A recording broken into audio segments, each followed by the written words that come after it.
Hey guys, how's it going? As most of you know, my family and I just moved to Hong Kong a week ago. Both of my parents have lived outside of the United States before, but my brother and I have spent our lives entirely in Memphis, Tennessee, so this is bound to be an interesting experience. We decided that we should document our travels in some kind of vlog, and ta-da! Here it is. I feel obligated to come up with a really clever name for this series. Maybe something that's a play off of our names or the word Hong Kong, but I'm really blanking out. So if you have any good ideas about what we should name this vlog, leave a comment down below. In this episode, I'm going to be talking about our travel from Memphis to Hong Kong. It started at 5 a.m.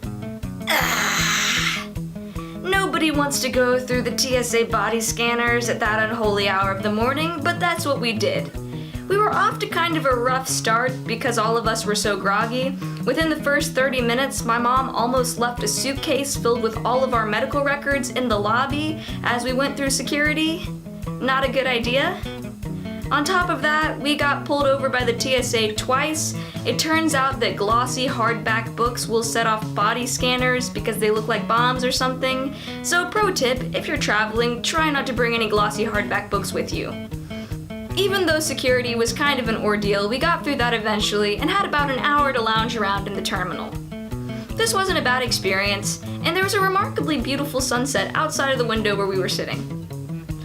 Our plane touched down in Memphis at 7 a.m., and we took off for the first leg that was taking us from Memphis to Chicago. I would tell you what this was like, but I was really out of it. I spent the entirety of the flight with a jacket wrapped around my head, trying to ignore the screaming baby behind me. Even though I can't give you many details about that part of the trip, things got really interesting when we touched down in Chicago.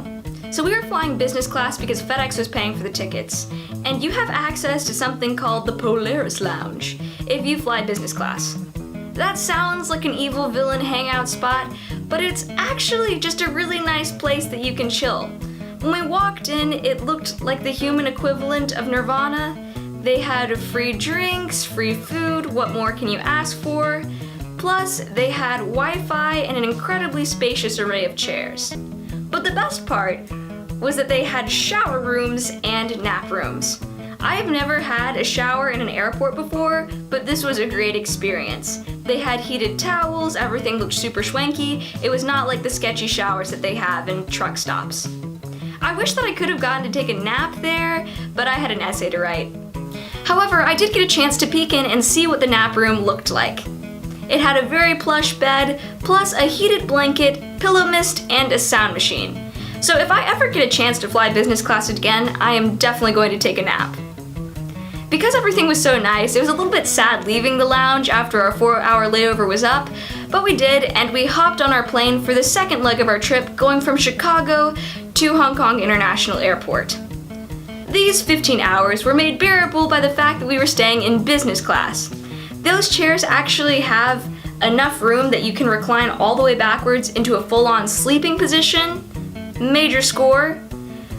Plus, in business class, they serve you a full 4-course meal on real plates with actual silverware. When I've flown in economy before, I've ended up with basically a tin can with SpaghettiOs, so this was a major improvement. On top of all of that, each seat came equipped with an individual monitor where you could watch whatever TV, movies, or media that you wanted to during the trip. I'm going to tell you what each of us chose to watch just because I think it's a little bit funny. My brother chose to watch a movie about aliens trying to take over the Great Wall of China. I watched a historical drama about the persecution of Christians in Japan in the 1600s. And my mom decided to watch Boss Baby, which is a new animated film that I think targets a 6-year-old audience. I just bring that up because I think it's funny and it highlights our bizarre family dynamic. After spending 15 hours watching said movies and doing tons of homework, we touched down in the Hong Kong airport. The place was huge, busy, crowded, full of tons of people, and the weirdest thing about it was customs. So usually when you go to a country, they want to check all your belongings to make sure you're not carrying live beetles that could destroy the ecology or something like that. But in Hong Kong, if you say that you have nothing to declare, they will not check you at all. You don't have to fill out any kind of paperwork, talk to any personnel. It's crazy.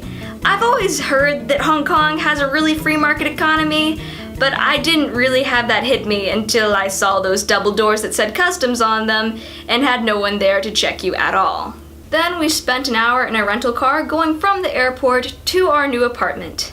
At that point, I collapsed mercifully into my bed's embrace. You see, I was super exhausted because I decided to try this tactic where I stayed up for the entire 22 hours we were flying, despite the fact I'd only had like 5 hours of sleep the night before. This has worked in the past for me, getting over jet lag going to Hong Kong. It did not really work this time, so I don't recommend it if you go to Hong Kong. Anyway, I think that pretty much summarizes our trip from Memphis to Hong Kong. In future episodes, we're going to talk about surprises in Hong Kong, culture shock, and give a tour of our new apartment. Stay tuned.